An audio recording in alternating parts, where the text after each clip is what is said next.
Area 51, जिसे हम सामान्य तौर पर इसी नाम से बुलाते हैं। ये इसका ऑफिशियल नेम नहीं है, इसका रियल नेम है Nevada test and training range, और ये यूएस के नेवाडा रीजन में मौजूद है। वर्ल्ड वार 2 के समय एरिया 1, एरिया 2, एरिया 3 ऐसे कई सारे एरियाज में न्यूक्लियर बॉम्ब की टेस्टिंग की जाती थी, और ये स्पेसिफिक लोकेशन एरिया 51 ये उस समय की एक टेस्ट प्लेस ही थी, और जितने एरियाज थे उसमें से किसी में भी कोई अजीब एक्टिविटी रिपोर्ट नहीं की गई थी। पर ये स्पेसिफिक एरिया 51 एक आज भी एक मिस्ट्री एक्सप्लोरर्स को कपकपा देती है। साल 1997 में कोस्ट टू कोस्ट AM जो कि एक रेडियो शो थी, उसमें एक रियल इंसान ने बताया कि वो क्लेम करता था कि वो पहले एरिया 51 में काम करता था, वो वहाँ का फॉर्मर एम्प्लॉय था। ये सुनिए उस रेडियो का recorded clip. Line, you're on the air. Hello. Hello, Art. Yes. Hi. I don't have a whole lot of time. Well, look, let's begin by finding out whether you're using this line properly or not. Area 51. Yeah, that's right. Were you an employee or are you now? A former employee. Former employee. I was let go on a medical discharge about a week ago, and I've kind of been running across the country. Oh man, I don't know where to start. They're gonna they'll triangulate on this position really soon. So you can't spend a lot of time on the phone. So give us something quick. Okay. Okay. What we're thinking of as aliens are they're extra dimensional beings that an earlier precursor of the space program made contact with. They are not what they claim to be. They have infiltrated a lot of aspects of the military establishment, particularly the Area 51. The disasters that are coming, the military. I'm sorry, the government knows about them, and there's a lot of safe areas in this world that they could begin moving the population to now, Art. But they're not doing anything. They are not. They want the major population centers wiped out so that the few that are left will be more easily controllable. Discharge.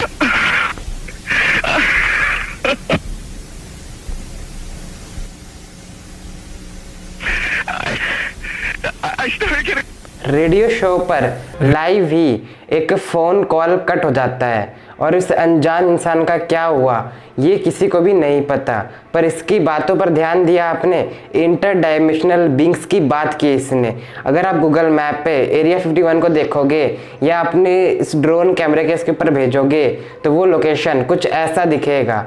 पर do you know, वहाँ पे drones allowed ही नहीं है। पर बहुत लोगों का ये मानना है कि ये जस्ट पिक्स ऑफ द आइसबर्ग है, मतलब ये सिर्फ एक झलक है।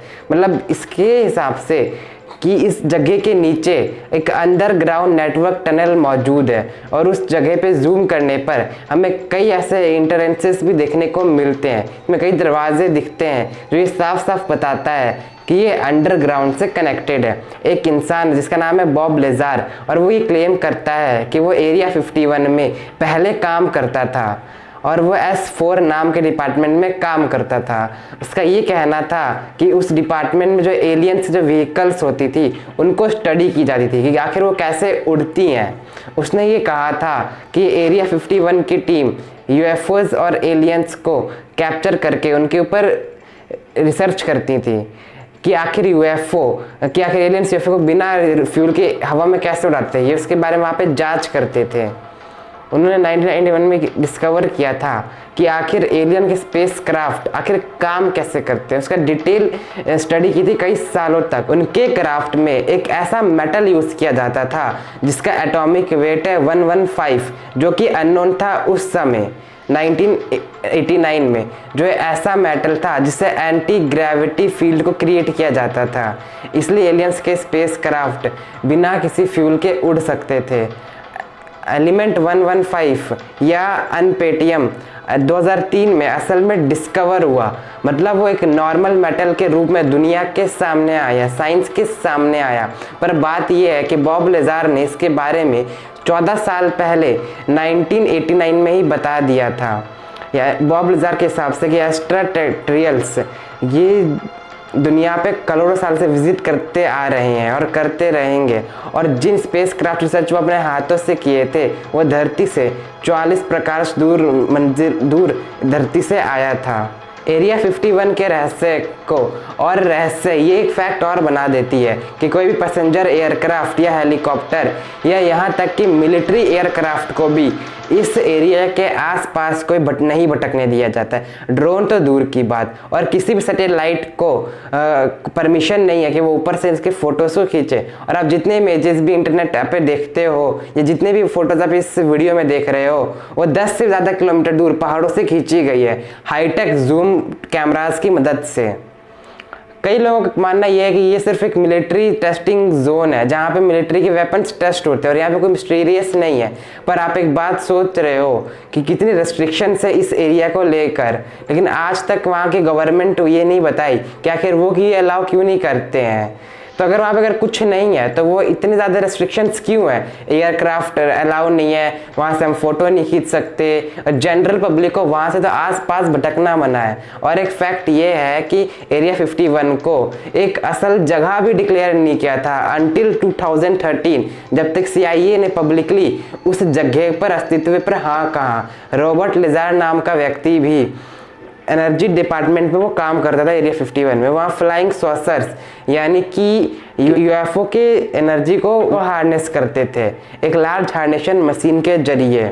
2004 में डैन ब्रूकिस नाम का एक व्यक्ति भी पब्लिक के सामने आया और वो भी कई ऐसे भयंकर बातों को बताया। वो भी ये दावा किया कि वो एलियन वायरसेस को एलियन को से बाहर निकालता था, और उसके हिसाब से उसने एक एलियन से कंप्यूटर लैंग्वेज के जरिए से कम्युनिकेट भी किया जिसका नाम था जे रोड्स एलियन का। और एक स्टोरी के हिसाब से वैली कर्जा और बॉब फ्रॉस्ट एरिया 51 में काम करते थे और अचानक उन्हें इलनेस होने लगी, और कुछ थ्योरीज के हिसाब से वहाँ पे एक बहुत भयंकर एक्सपेरिमेंट किए गए थे जिसमें ये दोनों इन्फेक्ट हो गए थे, और आखिर में अनफॉर्चुनेटली उन दोनों की मौत भी हो गई थी।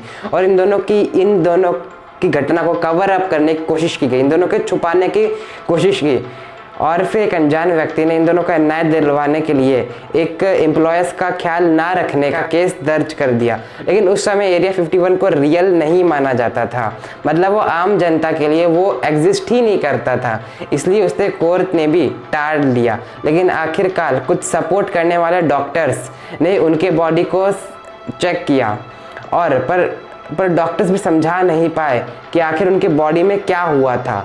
उनके बॉडी में जो सब्सटेंसेस पाया गया था वो धरती का तो बिल्कुल भी नहीं लग रहा था, और आज तक ये मिस्ट्री है कि वो एलियन चीज़ या फिर वो कौन सा वायरस था जिससे दोनों लोग इन्फेक्ट हुए थे और इनकी मौत हो गई थी। कई एनॉर्मल्स लोगों के हिसाब से एरिया 51 में ऐसे कई एलियन टेक्नोलॉजी यूज़ होते हैं जो पूरे दुनिया में किसी के पास भी नहीं है, और सारी टेक्नोलॉजी उन्हीं एलियन UFO टेक्नोलॉजी से सीख के बनी है जिसके ट्रैश मटेरियल को ले जाकर वहाँ स्टडी किया जाता है। एरिया 51 के बारे में कुछ भी कंफर्म्ड फैक्ट्स उपलब्ध नहीं है, लेकिन जो भी इस एरिया के बारे में कंफर्म्ड है वो ये कि वेपन टेस्टिंग और प्लेन्स की टेस्टिंग होती थी, क्योंकि ये जगह सामान्य से काफ़ी दूर थी और एक सुनसान जगह पर एग्जिस्ट करती थी। तो यहाँ पर कुछ गलत हो भी गया, कुछ टेस्टिंग फेल हो गया, तो सामान्य जनता को कोई भनक नहीं लगेगा और ना ही किसी को कोई चोट पहुँचेगा। और ये पूरा जगह बड़े माउंटेन से घेरा हुआ है, मतलब एक perfect location for all the secret experiments. साल 2014 में वियर्ड नाम के ये रिकॉर्ड किया कि उसके सामने एक ऐसा प्लेन उड़ते हुए देखा गया जो अपने टाइम से काफ़ी ज़्यादा आगे थे टेक्नोलॉजी के मामले में। जो लोगों ने उनकी साइटिंग देखी उनकी कलर एडेप्टेशन टेक्नोलॉजी थी, मतलब वो सराउंडिंग के हिसाब से अपना रंग बदल सकता था। मतलब कि ये हुआ कि वो गायब हो सकता था, वो हवा में जाएगा पर किसी को दिखेगा नहीं, क्योंकि वो बादल का रूप ले लेगा अकॉर्डिंग टू सराउंडिंग। यानी कि वेपन टेस्टिंग आज भी इस एरिया में जारी है। मे बी अगर आप इस जगह पे जाओगे तो उसका जो मेन बेस है उसके क्लोज भी नहीं जा पाओगे, क्योंकि उस बेस से 16 किलोमीटर पहले ही आपको ये बोर्ड दिखेगा कि इस लाइन के आगे मत जाओ।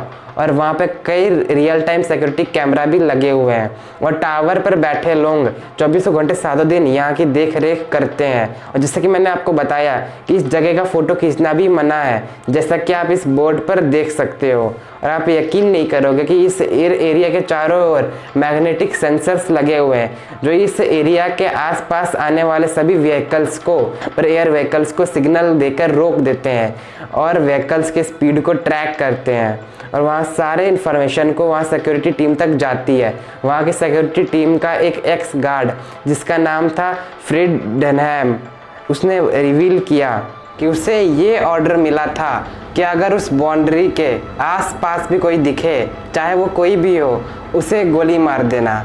आपको तो पता ही होगा कि BBC डॉक्यूमेंट्री बनाने में सबसे टॉप कंपनी है, तो ये भी एरिया 51 में घुसकर वहाँ डॉक्यूमेंट्री बनाना चाहती थी और पूरी BBC टीम वहाँ पे गई भी थी। लेकिन आप जैसे कि अंदाज़ा लगा सकते हो कि उन्हें रोक दिया गया और वहाँ से वापस भेज दिया गया। नहीं, एक्चुअली में इससे ज़्यादा कुछ हुआ था। एक्चुअली उन सभी मेंबर्स को अरेस्ट कर लिया गया था और घुटने के बल करीब 3 घंटे तक बैठा के रखा गया था, जब तक उनके ID कार्ड्स के प्रॉपर वेरिफिकेशन नहीं हुआ था। और साथ में उन्हें कई डॉलर्स का फाइन भी भरना पड़ा है।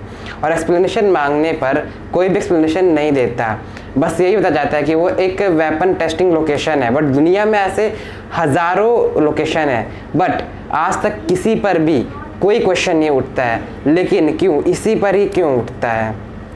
और कई लोगों का ये मानना भी वहाँ पे एक्स्ट्राटेरियल बॉडीज़ वहाँ पर आज भी प्रेजेंट है।